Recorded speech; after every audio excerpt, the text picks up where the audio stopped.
ಹೇಳ್ತೀವಿ. 82ರಲ್ಲಿ ರೈತ ಸಂಘ ಏನು ಹುಟ್ಟಿತು, ಆಗ ಅಕ್ಟೋಬರ್ 2 ಕಬ್ಬನ್ ಪಾರ್ಕಲ್ಲಿ ಒಂದು ಸಮಾವೇಶ ಕರೆದ್ರು. ಗುಂಡು ಹಾಕಿದ ಗುಂಡೂರಾಯರಿಗೆ ಓಟಿಲ್ಲ ಅಂತ.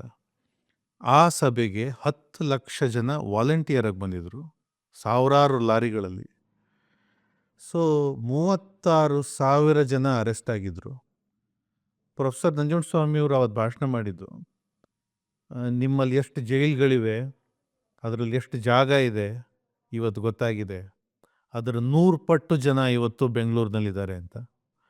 ಸೊ ಆ ಒಂದು ಭಾಷಣ ಇಂಟೆಲಿಜೆನ್ಸ್ ಡಿಪಾರ್ಟ್ಮೆಂಟ್ ಮುಖಾಂತರ ಸದನ ನಡೀತಿರುತ್ತೆ ಪಾರ್ಲಿಮೆಂಟಲ್ಲಿ.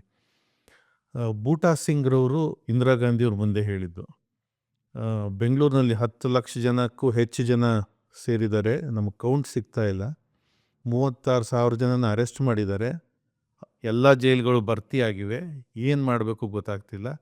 ಇದು 42ನೇ ಇಸ್ವಿ ಕ್ವಿಟ್ ಇಂಡಿಯಾ ಚಳುವಳಿಯಲ್ಲೂ ಕೂಡ ಇಷ್ಟು ಜನ ಬಂದಿರಲಿಲ್ಲ ಅಂತ ಬೂಟಾ ಸಿಂಗ್ರವರು ಹೇಳಿರೋದು ಕಡತಗಳಲ್ಲಿ ಸಿಗ್ತದೆ ನಿಮಗೆ, ಲೋಕಸಭೆ ಕಡತಗಳಲ್ಲಿ.